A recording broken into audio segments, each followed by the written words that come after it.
राहुल गांधी देश के स्वतंत्रता के लिए, देश के डेमोक्रेसी के लिए,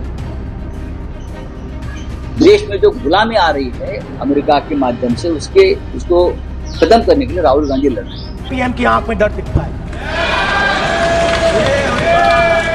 दिख रहा है सर आंख में आंख नहीं मिला पाते हैं। सीधा सीधा बोलो, बच्चों के साथ कृत्य हुआ, बलात्कार हुआ, अंडर एज विमेन, और उसको कहते हैं जैसे होता है ना कि रेड लाइट जंप कर ली, छोटी सी बात है। ये हरदीप पुरी है, इस देश के नेता हैं, नरेंद्र मोदी के नवरत्नों में एक हैं। 200 गजब हो गया। संसद के आखिरी दिन राहुल ने सामने से मोदी शाह को ललकारा। 10 लाख लोग उतरे राहुल के संग। क्या नायडू नीतीश लेंगे फैसला? हिल गया पूरा एनडीए। स्वागत है आप सभी का। आप देख रहे हैं द राजनीति का विशेष सेगमेंट खबर और विश्लेषण। मैं हूं जबार खान। दोस्तों, आखिर संसद में गुंडे किसने बुलाए और किस काम के लिए गुंडे बुलाए गए जिससे दिल्ली में हंगामा मचा है? आखिर संसद के सत्र के पहले हिस्से के आखिरी दिन में ऐसा क्या हुआ जब राहुल गांधी और मोदी आमने सामने आ गए? मानो जब राहुल गांधी ने मोदी को ललकारा और ये कहा कि हिम्मत है तो फिर चुनौती स्वीकार कीजिए। दोस्तों, बड़ा दिलचस्प नजारा रहा संसद के इस सत्र के पहले हिस्से के आखिरी दिन। चूंकि अगला हिस्सा मार्च महीने में शुरू होगा, लेकिन आखिरी दिन संसद में जो कुछ हुआ उसने राहुल गांधी और प्रधानमंत्री मोदी को आमने सामने खड़ा कर दिया। आपको विस्तार से बताएं, मगर उससे पहले आप इंडिया गठबंधन के एक वरिष्ठ सांसद को सुन लीजिए, फिर आपको बताते हैं कि असली खबर है क्या। देखिए, मोदी सरकार ने गुंडों की फौज पार्लियामेंट के इर्द गिर्द या अंदर लाई है इस काम के लिए। ये शोले में एक डायलॉग है, गब्बर सिंह बोलता है, ठाकुर ने हिंदुओं की फौज लाई है। मैं ऐसी बात नहीं करूंगा। राहुल गांधी देश का नेता है, Rahul Gandhi leader of opposition है।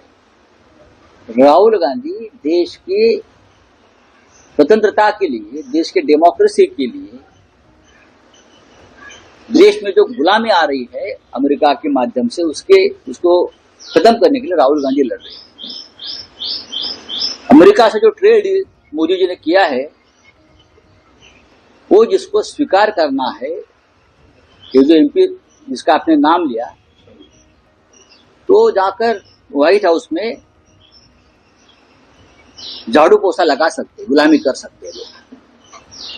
लेकिन एक देश का जो सच्चा राष्ट्रभक्त नागरिक है, जो राहुल गांधी जी को नेता मानता है, इस मामले में वो काम नहीं करेगा और वो लड़ेगा। देश के स्वतंत्रता संग्राम में पहले 1947 तक हजारों लाखों लोगों ने इस प्रकार से त्याग और बलिदान दिया है। जाहिर है दोस्तों, मौजूदा वक्त में जहां पर बजट पर भाषण, बजट पर चर्चा और इसी बीच में अमेरिका के साथ में अचानक व्यापार की डील और इसी बीच में एप्स्टीन फाइल, हरदीप पुरी का इस बात का कन्फेस करना कि हां, मैं मिला उस बदनामे जमाना से, एप्स्टीन से, जिस शख्स के ऊपर ऐसे ऐसे घिनौने, ऐसे ऐसे खतरनाक आरोप हैं जिससे आदमी 50-100 मीटर की दूरी पर ही बाहर से निकलना मंजूर, लेकिन उसके पास ना जाए। लेकिन मोदी के मंत्री तो उससे मिलते रहे। मगर दोस्तों, इन तमाम चीजों के बीच में संसद में जिस तरीके से सरकार घिरी हुई है, संसद के बाहर भी वैसी ही स्थिति जमीनी स्तर पर जनता के बीच में सरकार की नजर आ रही है। जाहिर तौर पर सरकार बैकफुट पर है। और इन तमाम चीजों के बीच में दोस्तों, मैं आपको बताऊंगा कि राहुल ने मोदी को किस तौर पर ललकारा, मगर इसी बीच में एप्स्टीन को लेकर के एक बार फिर से जो कुछ कहा गया और मोदी और शाह जिस तौर पर उनके बचाव के लिए पूरी भारतीय जनता पार्टी की ब्रिगेड आकर के सामने खड़ी हो गई, उस पर कांग्रेस पार्टी ने अपने एक्स पर खुलकर जो लिखा, जो कहा, उसे देश में तहलका मच गया। पिछले कुछ समय से एप्स्टीन फाइल्स को लेकर पूरे विश्व में चर्चा है। 7 देशों के नेताओं ने इस्तीफे दिए। एप्स्टीन फाइल जिसमें ऐसे ऐसे घिनौने कृत्य हैं, ऐसी ऐसी बातें हैं, ऐसे ऐसे फोटोज और ऐसे ऐसे वीडियोस हैं जिनको देख करके सब समाज ये कहे कि ऐसे लोगों को सब समाज से निकाल बाहर करना चाहिए। उसमें हरदीप पुरी तो खुद ही कर रहे हैं कि हाँ हमने मुलाकात की थी। सवाल तो उनकी मुलाकात पर हम उठाएंगे और आपको बताएंगे, आप भी उठा रहे होंगे, मगर दोस्तों और हरदीप सिंह पुरी का नाम इसमें शामिल है। हरदीप सिंह पुरी ने इस बारे में मुंह खोला, कांग्रेस कह रही कुछ इंटरव्यू दिए जिनमें जम करके झूठ बोला गया। ये वही हरदीप सिंह पुरी हैं जिन्हें बिना सांसद बने ही नरेंद्र मोदी ने मंत्री बना दिया था। क्यों, किस दबाव में, किस लिए एप्स्टीन से मुलाकात के लिए भेजा गया था इनको? कांग्रेस कहती है कि हरदीप सिंह पुरी ने कहा कि जब वो पहली बार एप्स्टीन से मिलने जा रहे थे तो उन्हें पता ही नहीं था कि कहां जा रहे, क्योंकि उन्हें कहा गया था कि ड्राइवर उन्हें छोड़ देगा। ये कितना शर्मनाक है कि ऐसी बात एक फॉरेन सर्विस का अधिकारी कह रहा है जो कि अमेरिका में एम्बेसडर था। हरदीप पुरी ने कहा इंट्रो में, एप्स्टीन से मिलने जाते वक्त में थोड़ा असहज हुआ तो गूगल किया कहां जा रहा हूं, और फिर आपस में पूछा क्या एप्स्टीन से मिलने जाना चाहिए। तो सवाल यह है कि सब जब हुआ तो क्या हरदीप सिंह पुरी बच्चे थे? सुनिए पवन खेड़ा को। हमारे देश के कुछ लोगों का नाम भी इन एप्स्टीन फाइल्स में है।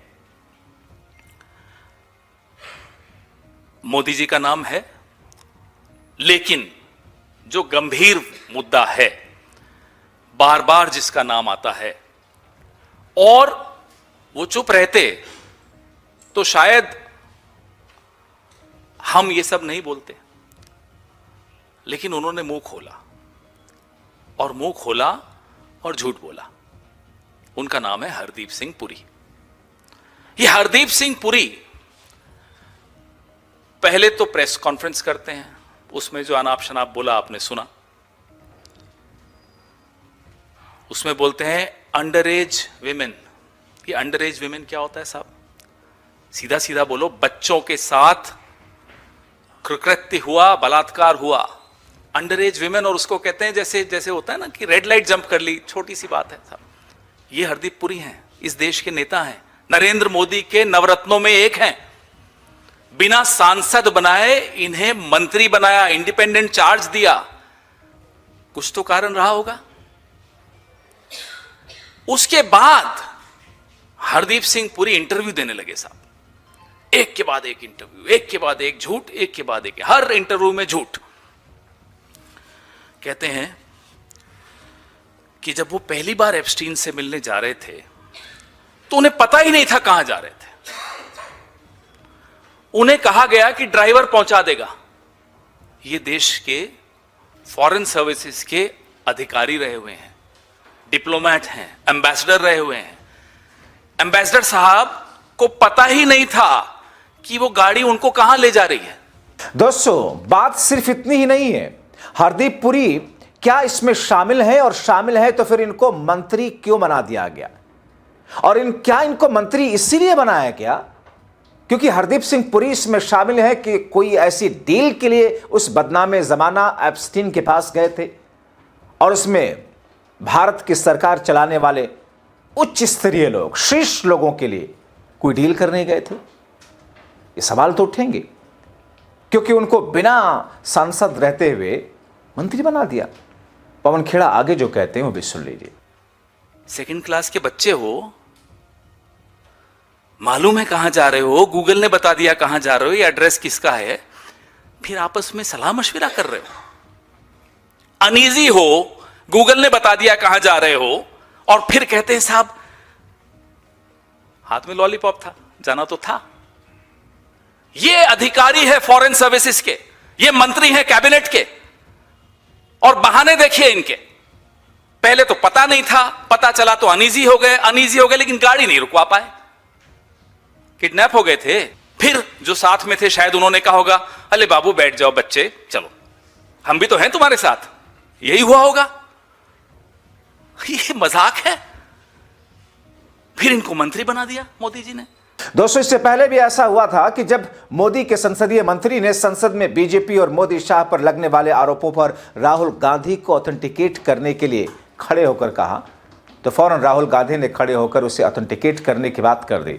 मगर तभी लोकसभा स्पीकर की कुर्सी पर बैठे हुए चेयर कर रहे हुए जगदंबिका पाल जो कि बीजेपी के सांसद हैं, उन्होंने कहा, अरे साहब, संसदीय कार्य मंत्री किरण रिजिजू ने आपसे कहा है ऑथेंटिकेट करने के लिए, हम थोड़ी कह रहे हैं। यानी कि किरण रिजिजू की नादानी को कवर अप करते हुए राहुल से उन्होंने कहा कि आपसे ऑथेंटिकेशन नहीं मांगा है, आपको ऐसा करने की जरूरत नहीं। मतलब जो बात संसदीय मंत्री गफलत में बोल गए, उसे जगदंबिका पाल ने संभाल लिया कि अगर राहुल ऑथेंटिकेट करेंगे तो सरकार की और पोल खुलेगी। सुनिए रिजिजू की थेथरई और राहुल के कुछ जवाब। और जो आपने एलिगेशन लगाया, मैं चेयर के माध्यम से मैं आपको अनुरोध करता हूं, और ये मेरा डिमांड भी है कि आपने जितना एलिगेशन लगाया है, चेयरमैन ने रूलिंग देने के बावजूद भी आपने एलिगेशन लगाया, आपको ऑथेंटिकेशन करना पड़ेगा, क्योंकि आप लीडर ऑफ अपोजिशन है। आप मामूली आप सामान्य सदस्य नहीं है, you are the leader of opposition. When you speak on certain thing, there is a serious connotation. Kindly take seat. I would urge honorable leader of opposition, because he is the leader of opposition, all the points he has made have serious repercussion. He must authenticate on all the allegations he has made. I will authenticate right now. I've got it. You have to Because let me authenticate. Kindly. Already you have taken 45 minutes. Kindly. Sir, let me authenticate, sir. But kindly. Sir, he has said to authenticate. I will authenticate right now. That you have to just give in advance, and that you have to. No, sir. submit. I will authenticate right now. I'm authenticating. मैं आपसे नहीं मांग। I will say it and then I will give it. No, Mr. Rahul ji. I will say it now and I will give it. नहीं Rahul ji. I have it here. ये parliamentary affairs minister ने कहा, chair आपसे नहीं मांग रही अभी। Sir, you have asked for authentication now. You have not given it to me.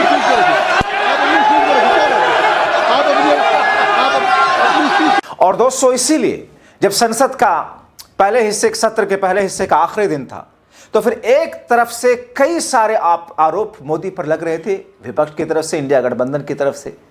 और ऐसे में राहुल गांधी ने कहा, हिम्मत है तो खुल करके आइए, मेरे आरोपों का सामना कीजिए और जवाब दीजिए, चुनौती स्वीकार कीजिए। आप तो दूसरों का बड़ा मजाक उड़ाते हैं, आप तो खुद को बहुत निडर बताते हैं, दम है तो आइए। और दोस्तों, जब से बजट भाषण और एप्स्टीन फाइल, विदेश के साथ में संबंध, विदेश और कूटनीति का सत्यानाश, अमेरिका के साथ ट्रेड डील और भारतीय किसानों के साथ में जो कुछ हो रहा है, जिस अंदाज में उनके साथ में उनके तमाम अरमानों पर मौजूदा वक्त में पानी फेरा जा रहा है, ऐसी स्थिति में राहुल गांधी ने कह दिया कि मैं गांधी परिवार का हूं, उस इंदिरा जी का पोता हूं जिन्होंने देश के लिए शहादत दी, उस राजीव गांधी का बेटा हूं जिन्होंने देश के लिए शहादत दी। वो डरे नहीं, झुके नहीं, जबकि उन दोनों को पता था कि उनकी जान को खतरा है। मगर मोदी और उनके सारे के सारे लोग मानो सिट्टी पिट्टी गुम हो गई हो, क्योंकि देश की जनता, पूरा इंडिया गठबंधन एकजुट होकर के राहुल गांधी के साथ खड़ा हुआ नजर आया। इसलिए मैं कहता हूं, जागरूक रहिए, सरकार कर क्या रही है। आपका अधिकार है, आपकी जिम्मेदारी है, उनके कान मरोड़ करके आप पूछें और उनका हिसाब लें, अपनी राय लिखें। सेकंड क्लास के बच्चे हो, मालूम है कहां जा रहे हो, गूगल ने बता दिया कहां जा रहे हो, ये एड्रेस किसका है, फिर आपस में सलाह मशविरा कर रहे हो। अनईजी हो, गूगल ने बता दिया कहां जा रहे हो, और फिर कहते हैं साहब हाथ में लॉलीपॉप था, जाना तो था। ये अधिकारी है फॉरेन सर्विसेज के, ये मंत्री हैं कैबिनेट के, और बहाने देखिए इनके। पहले तो पता नहीं था, पता चला तो अनईजी हो गए, लेकिन गाड़ी नहीं रुकवा पाए, किडनैप हो गए थे। फिर जो साथ में थे शायद उन्होंने कहा होगा, अरे बाबू बैठ जाओ बच्चे, चलो हम भी तो हैं तुम्हारे साथ, यही हुआ होगा। ये मजाक है। फिर इनको मंत्री बना दिया मोदी जी ने।